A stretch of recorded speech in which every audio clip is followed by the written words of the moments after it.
tau ki I tāri koesi pe he pōni. A te ki I whasi koe ni ma e kau tae lata ko toa pe. Koe ke staka wheitu u ka nofo atu ho o whaanga wheitu. Koe ki whasi en ma au.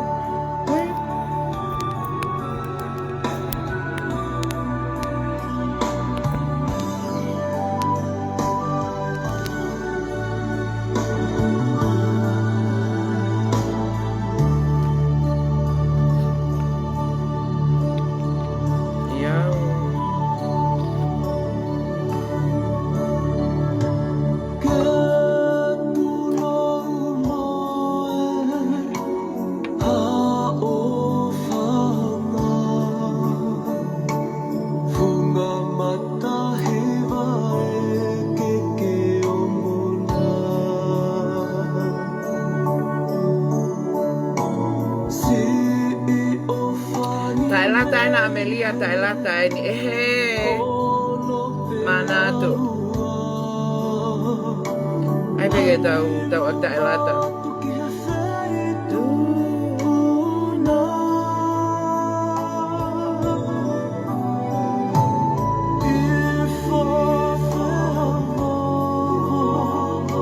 Fat forward.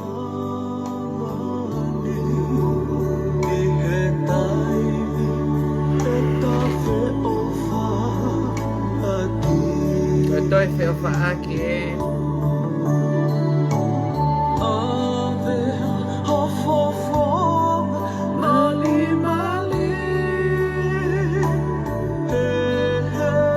Hello, Elise. Hi, Osai.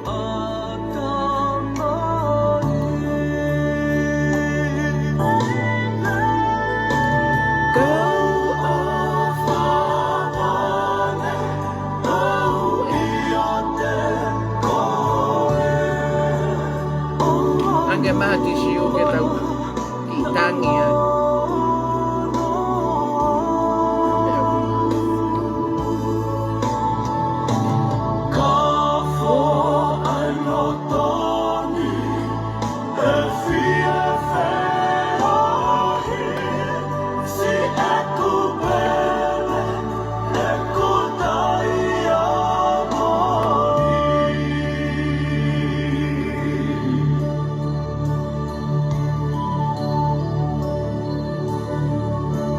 Hello, Christabel. Fat Beloe.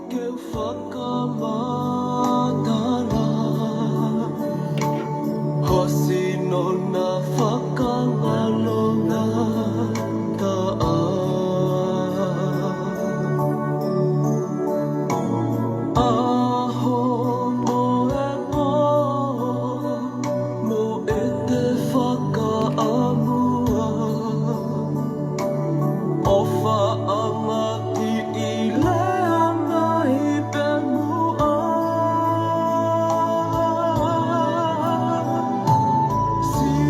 Oh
te puno ai pe.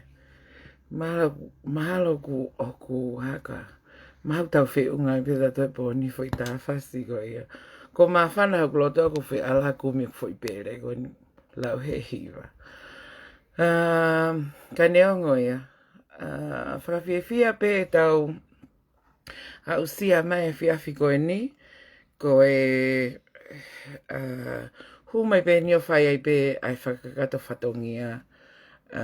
Nei whai ki whakapiko piko ane whiawhi. Pak sai peke ai pe mo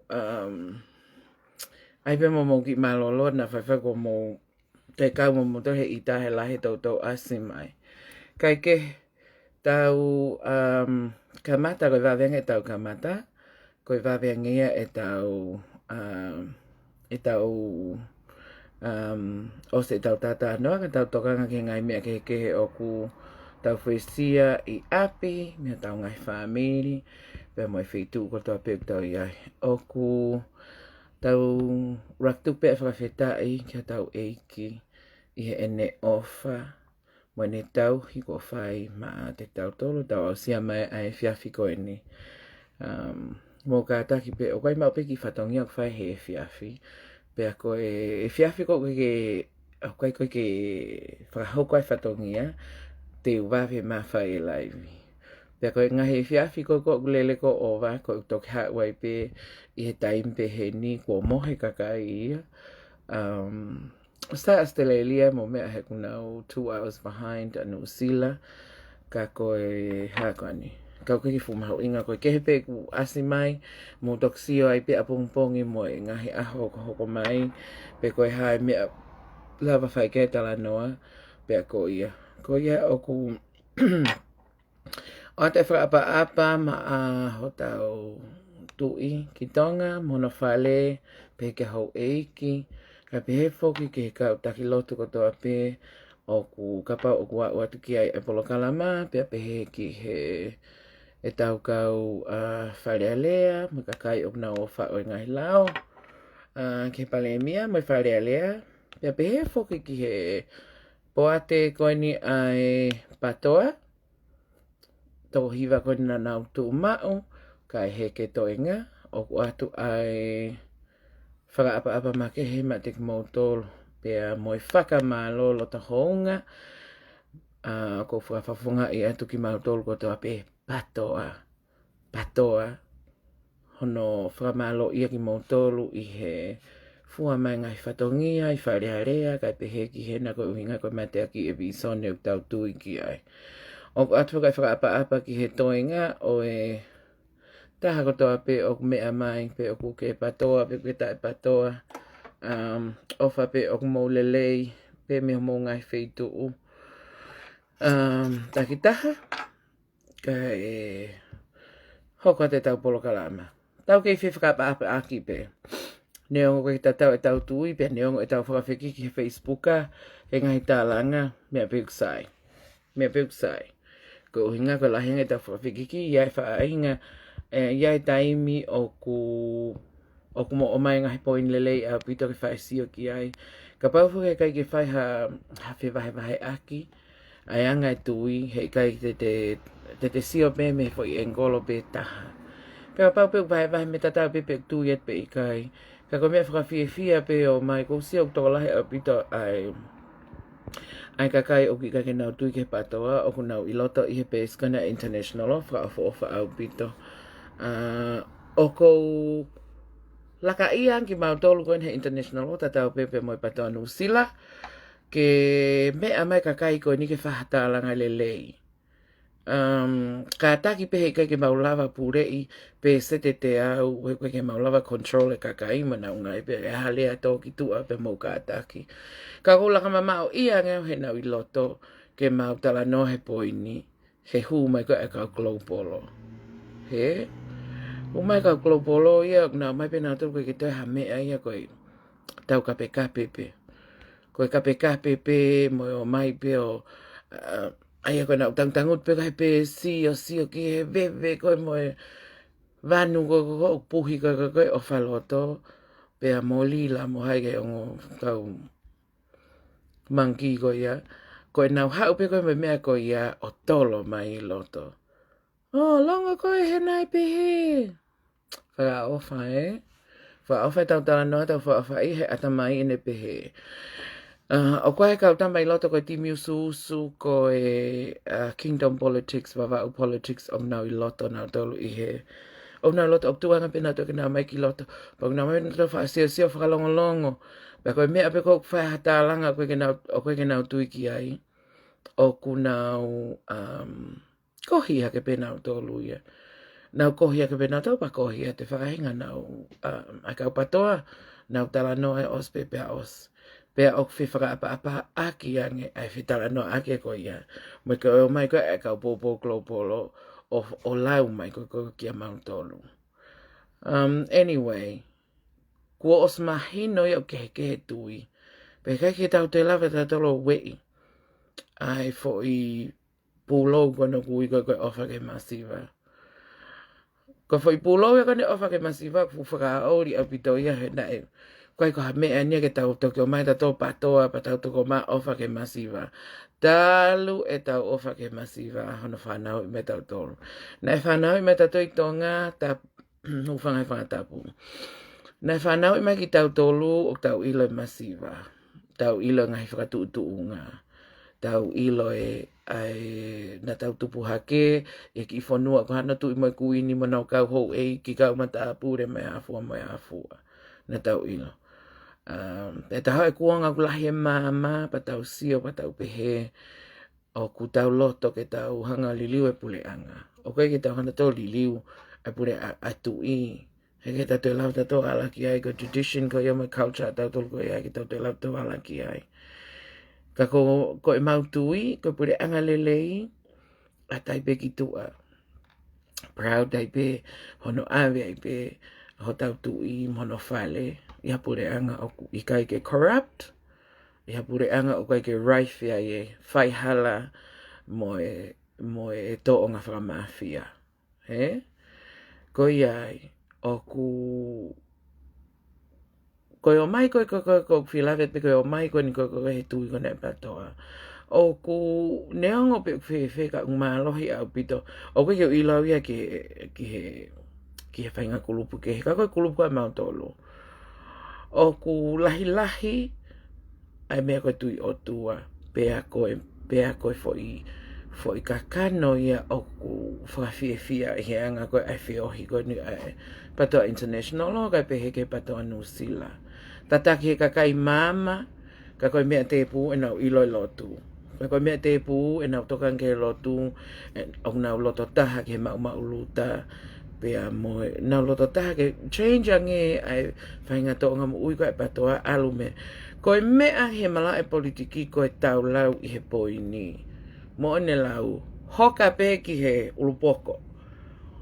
Koe mala e nia whai ai wahe aki. Pea moe fetakai. Whapolitiki. Whapolitikare.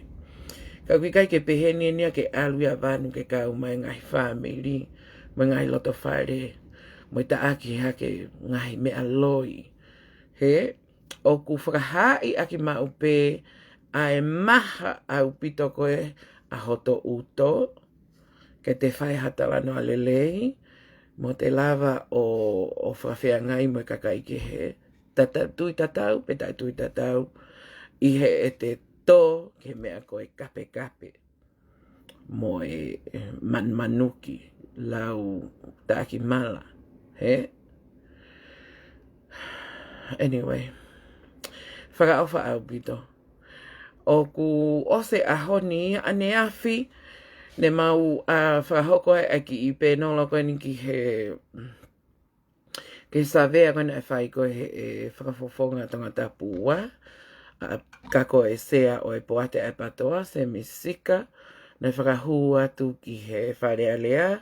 I he pule lulu, pena e tutuuni ai ke oa te nau wharealea a nea whika na o whakakaukau. Ne kai ke tari he Palemia ia mo whale, ke o atu e result o tuu ai. E whakapeseti koe ni o e wahenga tangata pua. Ai mea ko hunau loto ki ai. Anyway, koe ahoni e wharearea. Koe aho ne wharealea ne kai ke nau tari. Officially, kai ke nau tari e nau tolu. So predictable, isn't it? So predictable e nau ngai fo I move. Ka ku hangepe koe ko glau ko he penolo ane awhi. Koe leo ne kakai o atu maai pati kakai.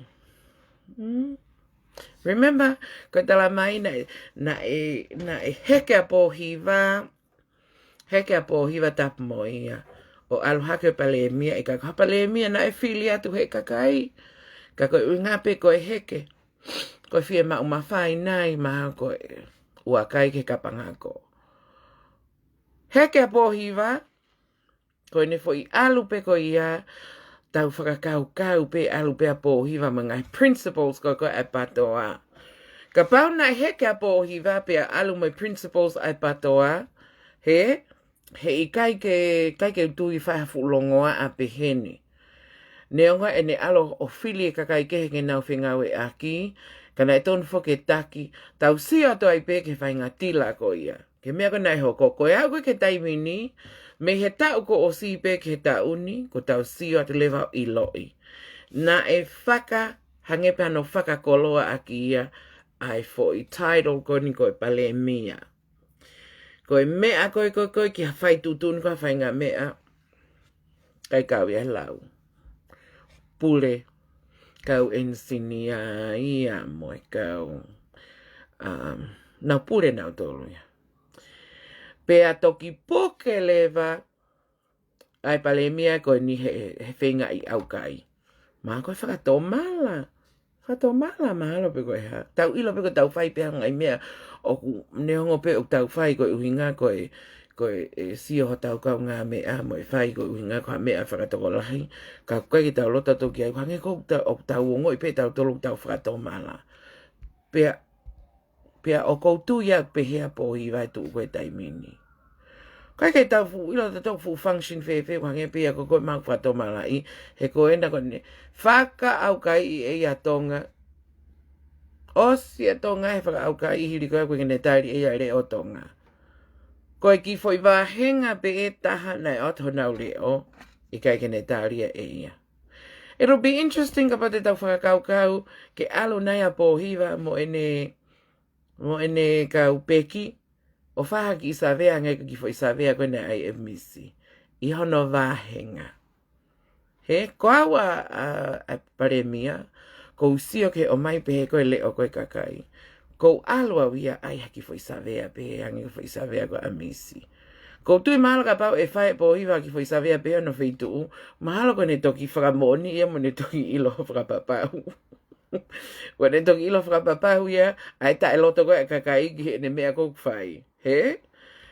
Hange ko lau, koe ko hawa ingani ko ha mea kau rika ke te pēr, I dare you to. He koe uinga tau whakapapa peki, ai koe Palemia. He? Kau te hange ko ne whai mai koe ngai decision pe he, pa tau sio atu ai. Koe hae mea tau te hangai ko whakasitu ai, ka pauna tau I he whare. Koe hae mea tau hanga whakasitu ai, ha o atu leo ai kakai, ki ha whaai ngā mea. Kai peke nau loto nā toki atu leo kakai. Kai tala pe koe pāti nā toki ai kakai. Whakaori lahi atu. Anyway, coming back he tau, ki he ngahi mea koe ngahi mea koe current. He? Na e sen mahe toko lahi ki au ane nai, ki foi tahine koko Ofaloto, me Polo, kai tau pehe foi tahine. Tau pehe pe koe, hanoi. Whai pehe mea, pakou kore ka moutolu. Omo te mo whakatokanga, I don't pay her any attention na pehe he, na pehe he, tapu ange he mo hu whangange whakatapu. Whai pa pehe he toenga kai ai puaka tau oku ahano mahu inga taha ke tau whakatoka ngai. Ko Ofaloto for once and for all. Nai os lau ngai ke polisi oku iai ai ngahi ngā ue whakalao kia Ofaloto. Pe aku whakamole hok taimi oku ia ki iai he koe uhinga koe ha, koe loi. Pe ai hau ia o te moutoe mai motolo o mai ene talatala noa moe ha. Ilai kakai koe te nau ko whanongo ka Ofaloto, koe kakai pe o nau govia nau loto, pa kakai pe o nau sa ia mai ke international o mau kau ai, o kuongo lelei pe ai mea palaku ko toa ka o me nguto Ofaloto, te nau o paspasi pa nau pe he, koe nau hanga ko teke'i ia toi hau pe o ai maha palaku auhu, te hau pe o toi ai mai, toi whakaai. Ka pau mou sio atu pe asi mai, pa mou whakawawave o tapuni i homo telefoni, mo e alua e viu ke alua hano ata mai kovi. Ko ngata anga pena Ofaloto ko talat ka mou tolu. Ka pau ne lava o ai ene telefoni ke laivi ai. Pako te hae me, pako hae tau te mea whai ke kakai pehe. Ko ne mea pek whai ko tangotu mai, te taake ata hai, ai kolo mui ali laia, sike ali laia. Talu pe ek whakamatariri aka ali laia kolo mui ali laia. Mou ali laia lele, takai holo ustaiti ke ave holo ene businessi, ke ai ene businessi. Kai teke'i mai, ai teke'i mai pe fo i maulalo taha e maulalo ange, ke hao tangutu o whainau ngāwe. Koe kape, mo e taaki, mo e loi, mo e ha. Ka koe whaka ofa, pa koe ke, I'm not proud, koe mai ke tala noa atu ai. Ko e mau tupu hake mau ala ki toko mololo, pe mau tupu hake o ke he lau tohi, o ki he ako, high school mo e ha. Ko e ki i whamiri, pe ko whakaapa pe ke whamiri, wai whamiri o mau fehu'i. Ka hei kaipe ke tau toi rea tato he loi. He tahani e lawa familia pe he mai o kuo lea ato ake loi. Ko e ki i whamiri whaka ofa taha pe ia i ho mau turiki ai ki i whamiri o ofa. Pa koe kamata pe koe ke utala noa ki ai o ku tupu hake ai ofa he whaka ofa ia. Ko manatu i peau he taimi koe ke isi i mo mea. Ko ilo nau kalasi fakataha he lau tohi pia mono younger sister. Ko os nofa ofa he ako. Mana ngata pe he kalasi fiha ko os i lue takai holo pia ofa ia. Mo ilo pe mo te lue takai. He? O ku whaka oho vale ia ene ita ko eni i he o mai ko eni ko ke politiki. Pe toka hau ia tangtangu to kape mai. Heri kona ke whahafu whio fe. Ka ku te ilo i le leipe. Pa ko hange pe ko eko ke te lea, ke te lau koe mo te mea. O te ongo i kita ku whakaofa. He na e si i whakaofa pe ia talu pe mihi e ku manatu. Pe heka, I'm not going to drag myself down ke le voloko o Ofaloto. He koe ki si ano mahu inga ona ke e mo ui. He tahani ko ne lau mai ke o alo kumunga. Almo a ofa he ke benefiti o kumiha o ngā weka tuko o lea mai. He te o sisia peke fo i lipstiki tū tola kona koko paha mai ako ko ahe. O mahino ho ta whai kehekehe. Talu e ta whai kehekehe me ta tupu hake wa mai en te ta vai o tānu taua. O kuta ke i whai kehekehe pe. And none of the crap that comes out of your mouth ofa. O ka pate ka mahino e mea kon ko rea atu aki. Hala ke aha ne impact te taha e mo ui. Hala ke pehe ai te uto e matatatau ai mo koe. Pe te uto e skulu mutu ai hange ko koe. Pe te uto e whakamala ia ai ngai talanoa koe na koko alu. Whakahela, te hao pe mai ka te au na upehe hei kai pe ke tatatau. Ange pe tau talanoa koe ka rila, e tau talanoa koe ka koe. Ne i kai pe ke tau tatau, pe hei kai pe tau tatau, pe ako more taimi ke whakan. Pe ako ngata anga pe na hamoki ata mai, o ku more lere mai ai. Ko e kape pe ke lava. Ka ke tari hena, he whai ngāwe pe a polisi, pa ke alo kumi ke lahi o ngai fo i sante i peesi o tangutu mai moia. Mone lau, even if you put lipstick on a pig, it'll still be a pig. Manato? He? Ka tau foki mako toko ua ko rila. Alua rila ai ene fu mea lere ke alu tu fai ene businessi mo fai ne whakamama. Rila, ko kole atu. To o au pita patoa ia mo businessi. Ke toi hau koe rila toi tangutu mai pake alu whakamama mai pake pe mai ia koe ofa ke masiva. Iyo, ka pau sima ake ho mo langa businessi ofa ke masiva. Whaka ofa. O wa te ke toi alu ko whakapipi ke patoa, he kue ilo ai fo i poa te kai patoa, they don't endorse you. They don't endorse you mo business ko na kulanga. Hala ke endorse he poa te patoa. Aho o mea koke ai. Pake pehe ke hanga wei he kakai na ke laivi mai pake tala mai o koko e foki tonga tala atu. Lila, tā te kau mea tonga. Moa ngutu pe me mui mea ke moa mea e moa holo ke mui holo lila tirila tata pe. Iyo. Nau moa ngutu nau tirila pe he koe uhinga koe ha. Nau lohi aki atu koe ke anga nau paanga ke langa nau whare. Mo toko ni nau tolo. He? Alo tui ko mea ko neka ko tala atu eni. Tō o au pito iloho ki i whenga businessi. Oua te ke toi hau koe ke tatau. Ke tatau tau pe koe rila tu koe taimi ni. Pea mo Pohiva Tui'Onetoa. Mo tatau tofu pe i he heka he waka patoa. O ate si kakai kong nau ofa koe visone mo ofa koe ka akirisi ke mo hanga use. Malolo au pito ia rila mo i whakapiko. Ko ho o ngai whakamama kana whai ki mua ko mau os credit that pe e mau tolu ia koe. Na ke whai ki ai fo ingau e ko ia whaka o fofa. I loho toi tō kai tai mini ko ke alko businessi. Ko mea pe whai ko businessi pe mo ke o mai kakai ke o matau kape. Kape pala ku whari e ria. Mo lele ak pio whai ako mo mea ko ia aho mo businessi. Oua e toi whakapipiki a toi ai ha mo lau pe o mai kakai kehe hange ko ni ko tu mo me ate pe mai ko ta no e nira. O te mo te consider mo tol hato lea arila ko rea patoa. Mo i kakai ko he pes ko ia ko patoa he ku ikai. Tēnā o mai o whakake'i, taaki, ai poate patoa, fakataha me kau mui mui. Ko na os mahino e nau businessi, mo e nau teke nau kantiteiti, mo e ha, mo na mau pe ai. Mo pe ona fo mau, i fo ilanga businessi. No mai fo ilanga businessi. He kai ke lava ho mo ki kau kantiteiti, motolu, and with all due respect, he ki kau kantiteiti ko arila ko ai.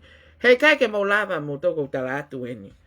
O mo iloi, ka mo mei lava pe mo tolu, ka ko mo whakapipiki at ko arila ko ke ne endorse mo tolu, lua mai atonga. He, ka pena ke mo tui mai, na mau mawahe mai sanuari, na mau ostalatu. Ko e fine o fie pule, tāna ki paanga, ko ke sai he paanga, pea o kuhori pe ke e whai e mea ko loto ki ai, ka ikai tene taki mo kape i kita taka to family. Hala ke futoka nga manta. Hai mea koke taimi ni. Exactly, mea kone talatu koe he mea koe. He taimi koe. Koe ni peo hoko atu. Koe na e puk ke whakate e volo. E tatau pe rila ho foi. Alo atu ko tokono mai koe asiato. Mo whakakau koe. O poupoua koe i ho peesi. O pehe atonga. Tatau tofu pe. Ka ai hau ki kantiteiti. E tokono pe whiri ho kantiteiti. Ko au, ka pau nau ko nau alo mui a rila pa pe te kantiteiti. Te lere aki e au e malo he taha ki ha feitu mama o au pito. Whaka mama o me klopolo. He te ke tō pa ulu ka pau na e me ia hau chance.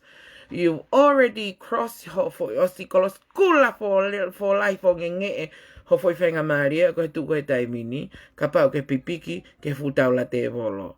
Hange pe alila e futau la te volo. Ah, hono fu mata mo, no mo e ite ita ko ene mo u ite ita pe. Tafa'aki pe. Koe hakani. Koe me pe hoko. He taimi ko alua koe e kau maha koe i o lunga he. O whaiha whainga ngā ue. Ko ne alatu pe koe kene toi ilo koha mea. Koe mea pe koe hau ki ai. Koe ta'aki pe. Hange nia tene ta'aki mai ho o kui. E toi lahi a mea. Pe hange koe whakasese tapu ange mo. Hufanga nge whakatapu. Ai whakahihi anga whakasesele koe ko Ofaloto. Kape mai Ofaloto ke lahi. He tani whako o kou alholo au o tufamani oke. Pe te alholo o kore holo ke kakai ke tufaki holo mani oke moe ha. I nusilani pe ko ato e feitu. Ko e lahi ange ho o kape ho o tangutu mau kape. Whekau e ki kau paspasti ko na lere ko ilala mate e kata ofa kakoe. Whekau ke na wato whakatau ho mo mani oke. He ko to e lahi ange ho mo kape. Ko e lua atu ia ai papiriki he sio atu. ko ho mo pe ko no toki ilo le he papriki ko mo ngata anga pe ia. Pe ka pau kai ke mo lava address the issue fra politikale pe a fe ai ha mo langa ha mo business e fe halanga ha mo business iwi alanga business ta lava ko no to e ingoa ta lava ko no work out in the telefoni ke ha live Yahweh e tau mate he kata. Koena te mautangire ngila he ita mafi mo se ata kou ofa tu kia moua. Pea mo ofa mai, koena te nau puke hono kape ki moua. Te motonga mo ki ai. Tani e mafohia mo feitu o moua ia mafi mo se ata. Mo nofo pe moua whaha mo ngā ue.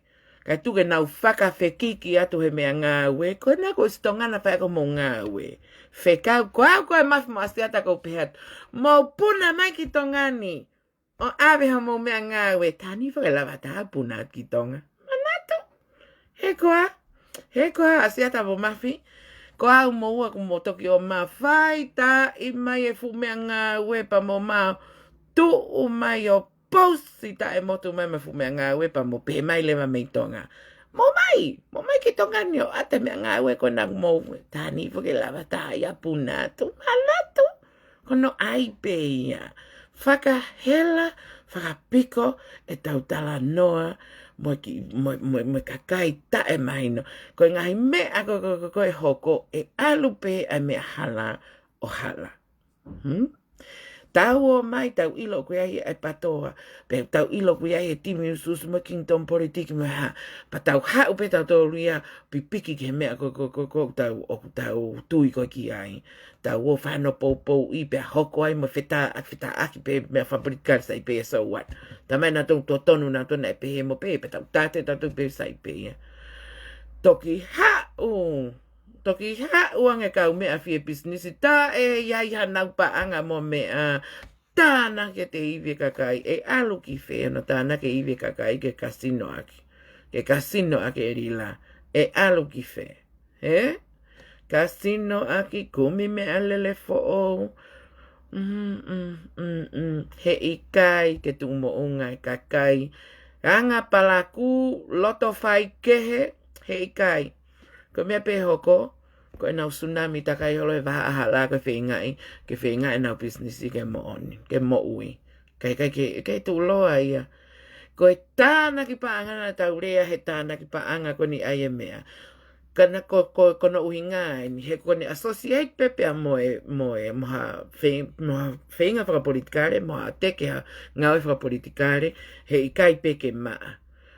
Pea koe mea whakatokalahi pēnia ke mumeni, koe mea pe hoko, koe whilau aki, pea mai whetā aki, ai ni pe kou tau sio ki ai mapakpaki atu e, mapakpaki. E mapakpaki pe, o alupe o osi, manau tok tangu, toi peo kai ho nau tuhu, kua foki mai kakaia o mai o pipiki mo oni ki he visone mo oni koe aglisi. He? Ko iai kakai, tau lue atu pe, Io peki ai. Ko ofat ka mautolu. Ko ki polakala manau nau pe e whiawhini. O kai ki wheitu ai ke ala o mai e ki fo i mea me iai. Pa ko iai e tuku na whaifa ko hiwata ki lalo ko alok nisa o kuia. Kai ri aki au heni. Ko ofat ka mautolu. Ko kore whamorimone ka pauna e ahanga i lea ta e tau e tō ki tua. Ku tae hoa mo hoku. Kai ke hoa mo tau. Moanga e tau fehu'i, moanga e tau polokalama. Whamorimore i pe matolu au. Ko unga koe mea e hoko koe ngai tā koe love songs koe kamata koe tau polokalama. Ko ki whaia awea. O whaat ka mautolu, good night. And I'll see you again soon. Night.